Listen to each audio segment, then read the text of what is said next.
Kisah Puteri Yatim Piatu yang Sukses. Episode 041.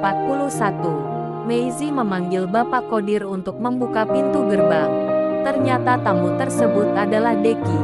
Bapak Kodir mempersilahkan tamu majikannya masuk dan mengantarnya sampai di luar rumah saja, karena majikannya sudah menunggu tamunya itu di teras samping rumah. Deki mengucapkan salam dan dipersilahkan Meizi untuk duduk. Karena Deki merasa Meizi masih yang dahulu, Deki langsung melontarkan candaan.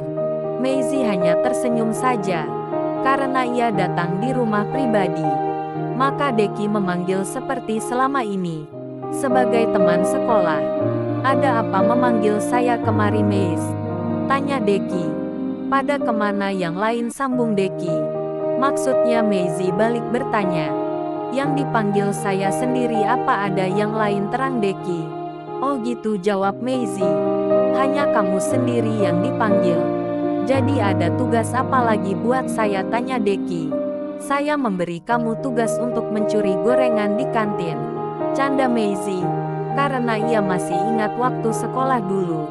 Deki sering maling di kantin sekolah. "Ah, ada saja. Itu kan dulu kenakalan remaja." "Biasalah," jawab Deki.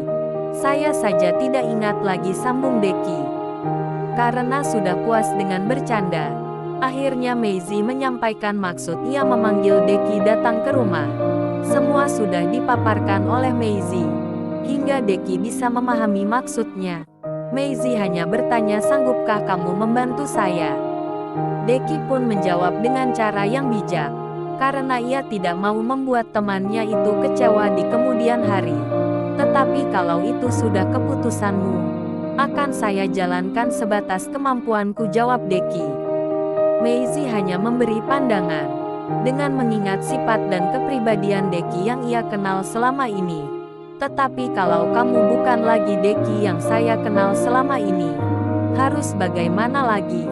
kata Meizi, karena ia paham sifatnya Deki.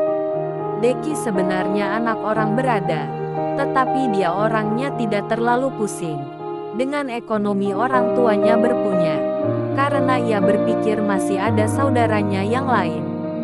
Pada akhirnya Meizi memberikan selembar kertas sebagai surat tugas dari dirinya. Masalah tugasnya sudah dijelaskan oleh Meizi. Masalah kerja di kantor, ia tetap tercatat sebagai pegawai, walaupun tidak selalu datang ke kantor. Sebelum Deki pulang, ia menanyakan masalah kendaraan. "Kalau mau pakai saja motor saya," kata Meizi. "Tidak usah, saya ada motor," jawab Deki. Dan ia pamitan pulang. Sebenarnya Deki merasa berat menerima tawaran kerja ini, tapi ia mengingat Meizi orang yang telah membantunya memberi pekerjaan. Bukanlah ringan memegang kepercayaan orang, tapi harus bagaimana lagi? Ia akan tetap menjaga rasa kepercayaan ini. Meizi pun merasa tenang juga, karena sudah ada orang yang membantu pekerjaannya di lapangan. Tidak mesti ia selalu. Dan Meizi berharap Deki sekarang masih Deki yang ia kenal selama ini. Hari telah berlalu. Deki sudah menjalankan tugasnya. Ia pun sekarang termasuk orang disegani dan dihormati di semua kantor milik Meizi. Sudah tiba waktunya Bren untuk berangkat ke luar negeri. Meizi mengantar sampai di bandara. Ia hanya berharap Bren bisa pulang secepatnya dengan baik-baik saja. Dengan penuh haru, Meizi melihat keberangkatan orang yang ia cintai. Pesawatnya telah mengudara hingga tidak kelihatan lagi. Meizi akhirnya pulang. Waktu tiba di rumah, ia masih tampak lemas dan tidak bersemangat. Maklum saja Bren adalah cinta pertama dan terakhir hendaknya. Tidak terasa waktu sudah berlalu. 2 minggu keberangkatan Bren. Mereka tetap berkomunikasi lewat telepon. Semua baik-baik saja. Dalam hitungannya 2 minggu lagi Bren akan pulang. Meizi meminta kepada Deki untuk mengontrol bangunan yang baru ia bangun dekat sewahan tokonya. "Semua kebutuhan kamu urus dulu," kata Meizi. Karena Meizi ingin secepatnya selesai, agar semua barang-barang bisa dipindahkan dari toko. Ia membangun tidak berbentuk toko lagi, melainkan seperti supermarket khusus grosir. Waktu terus berlalu. Sudah 3 minggu brand di luar negeri. Tapi dari kemarin tidak ada kabar. Biasanya setiap hari brand selalu memberi kabar. Maisie merasa tidak enak. Biasa terus komunikasi. Ini sudah 2 hari nomor teleponnya tidak aktif. Tetapi ia selalu berpikiran positif saja, walau ada sedikit kekhawatiran. Sambil menunggu siapa tahu brand menelpon, ia menonton televisi. HP-nya berdering. Ia merasa senang. Dikira brand yang menelpon. Ternyata yang menelpon adalah Deki. Maisie lantas bertanya, "Ada apa menelpon malam begini?" tanya Maisie. "Maaf bos mengganggu," kata Deki seperti bercanda. "Saya sudah mau tidur." "Ada apa Deki?" tanya Maisie. "Tidak ada yang penting," kata Deki. "Tapi hanya saja, siang tadi saya ketemu teman kita. Dia kerja di kantor cabang," kata Deki. "Siapa dia?" tanya Maisie. "Robi," jawab Deki. Maisie terdiam setelah mendengar nama Robi.